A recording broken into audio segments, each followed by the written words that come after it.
दोस्तों हम बात करने वाले हैं ब्राइटकॉम ग्रुप के ऊपर और 52 रुपये 35 पैसे का लेवल आ चुका है और ये लेवल है आज का आखिरी, हो सकता है ये लास्ट लेवल आपको दिख रहा हो। कल से यहाँ पर जो है बाउंस बैक हमको देखने पड़े और बी शेप रिकवरी हमको देखने को मिल जाए। अब ये लेवल क्यों इंपॉर्टेंट है, लेकिन अगर ये लेवल 52 रुपये 35 पैसे अगर टूटता है तो ये उतना ही ज़्यादा ख़राब होगा जितना हमने गिरावट देखी है, उससे ज़्यादा कहीं ना कहीं गिरावट इसमें हो सकती है। हो सकता है कि ये 40 तक भी जाता हुआ नज़र आए।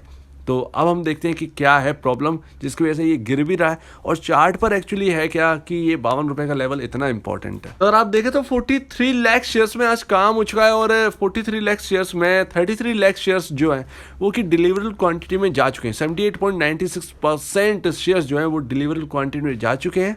तो यहाँ पर खरीदारी तो जमकर चल ही रही है, लोग यहाँ पर निचले स्तरों का फ़ायदा उठा रहे हैं। और जैसा कि मैं कह रहा हूँ कि आगे जब आपको बिजनेस पे इतना भरोसा ही है तो आगे के लिए ऐसे लेवल पर मिलना ऐसे स्टॉक का, इससे अच्छी बात और क्या होगी। लेकिन सब कुछ देखने से पहले सबसे पहले हम इसकी खूबियाँ जो है वो अब हम देखेंगे, उसके बाद जो प्रॉब्लम है, जो दो प्रॉब्लम है उनसे हम निपटेंगे, ठीक है ना। तो पहले अभी खूबी देखिए कि क्या है। 10,563 करोड़ का मार्केट कैप वाली कंपनी रह चुकी है और हमने तय किया था लमसम 21,000 करोड़ की मार्केट कैप वाली कंपनी को हमने देखा था, जो कि अब 50% डिस्काउंट पर मिल रही है।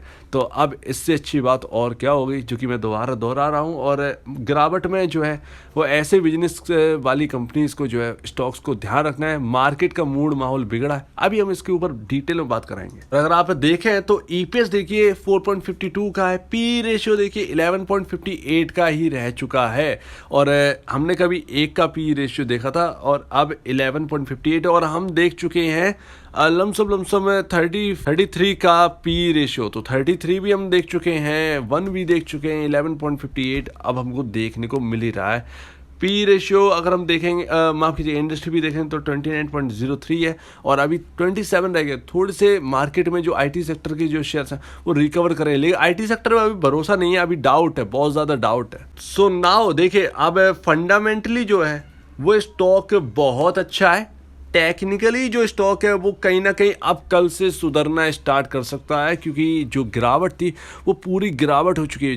जो कही गई इस चैनल में बात वो पूरी हुई है। चार्ट पर जैसा कि हम देख रहे थे, जैसा कि मैंने कहा था, गैप अभी फिल नहीं हुआ था। वो गैप देखिए अभी भरने के लिए आ चुका है और वो लेवल आ चुके हैं जिसकी हम बात करते हैं 52 रुपये 35 पैसे की।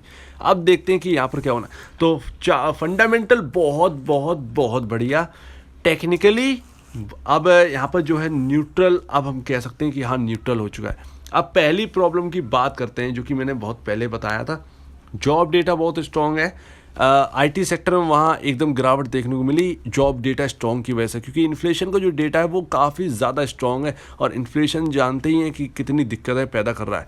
अब पता नहीं क्या होगा, लेकिन टैक्स शेयर्स जो हैं वो यूएस के अंदर बहुत तेज़ी से गिरावट दिखा रहे हैं और यही नॉर्थ अमेरिका, यही प्रॉब्लम है, क्योंकि आपकी जो क्लाइंट है, कंपनी की जो क्लाइंट है वो नॉर्थ अमेरिकन कंपनी सबसे ज़्यादा है और अगर उन कंपनी में दिक्कत आएगी, उन कंपनी में स्लो डाउन आएगा तो ये आपका जो स्लो डाउन है सीधा ब्राइटकॉम ग्रुप तक आएगा। आपका ट्रेडेक्स है उसमें स्लो डाउन आपको देखने को मिला ही होगा। आपको मैंने बताया था कि लॉस मेकिंग कंपनी इस क्वार्टर में रही है, Q4 में।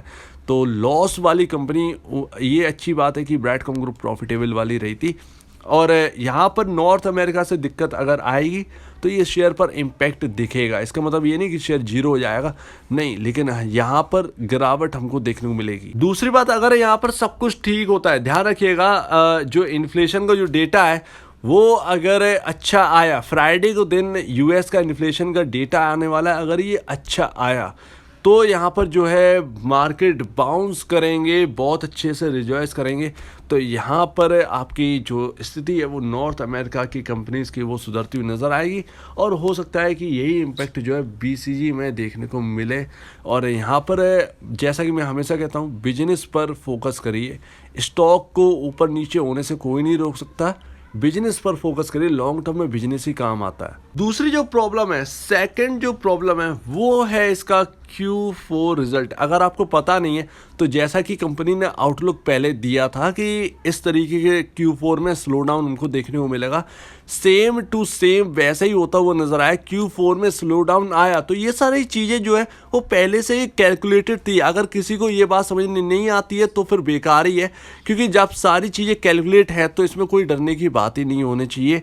तो इस बात को तो आपको ध्यान रखना ही चाहिए था। अगर कोई पैनिक में आके सेल कर रहा है Q4 को देखकर तो आपको यहाँ पर ये आपकी मिस्टेक है।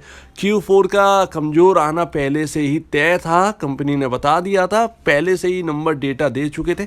हालांकि थोड़ा सा उससे थोड़ा सा वीक आया, लेकिन कोई प्रॉब्लम नहीं है। पहले से जब वीक का नाम जब लिखा हुआ था Q4 के साथ तो फिर क्या ही प्रॉब्लम है। तीसरी प्रॉब्लम मैं और बता देना चाहता हूँ, ये है बोनस शेयर। बोनस शेयर जो हैं वो कहीं ना कहीं बेचे जा रहे हैं। जो एक्स्ट्रा शेयर थे वो उसका कहीं ना कहीं सेलिंग प्रेशर देखने को मिल रहा है। ये एक्स्ट्रा मैं आपको बता रहा हूँ, ठीक है ना, बोनस शेयर के बारे में। तो बोनस शेयर का कहीं ना कहीं सेलिंग प्रेशर भी हो सकता है। अब होने को तो तीनों में से कोई भी हो सकते हैं, अदरवाइज इसके अलावा कोई और रीज़न नहीं है कि इस शेयर में ऐसी कोई गिरावट चल रही हो। कहें तो ज़रूरत से ज़्यादा गिर चुका है, तो इस ज़रूरत से ज़्यादा का फ़ायदा अगर आप उठाना चाहते हैं तो आप उठा सकते हैं, क्योंकि बिजनेस में कोई ख़राबी तो आई नहीं है। तो अगर हम बिजनेस को देखें तो बहुत अच्छा है, और ये इतना नीचे मिल रहा है। पहले तो काफ़ी ज़्यादा लोग यहाँ पर जो इंटरेस्ट दिखा रहे थे कि इतने हाई लेवल पर, अब इतने लो लेवल पर मिल रहा है तो फिर डरने की बात ही क्या है। जब आप 100 रुपये में खरीदने के तैयार थे तो फिर 50 रुपये में क्यों नहीं। अब देखते हैं कि जो लेवल जो चार्ट पर था वो 52.35 रुपये क्यों इंपॉर्टेंट है। तो देखिए, जब हम गिर रहे थे 100 रुपये के लेवल से तो यहाँ पर देखिए ये जो लेवल है ना 52 पर टकराना था, क्योंकि ये हिस्टोरिकल लेवल था 52.35। यहाँ से हम सुधार हुई थी स्टॉक के अंदर और फिर हमने देखा था कि 125 के लेवल लग गए थे। तो यहाँ पर दोबारा हम इसी ओर आ रहे थे, 70.85 का लेवल टूट गया था और ये देखिए लेवल कहाँ तक आ गया था। ये लमसम में आपका 56 के आसपास, 55 के आसपास आ गए थे हम शायद। और यहाँ पर जो है फिर हम बाउंस बैक दे गए सडनली।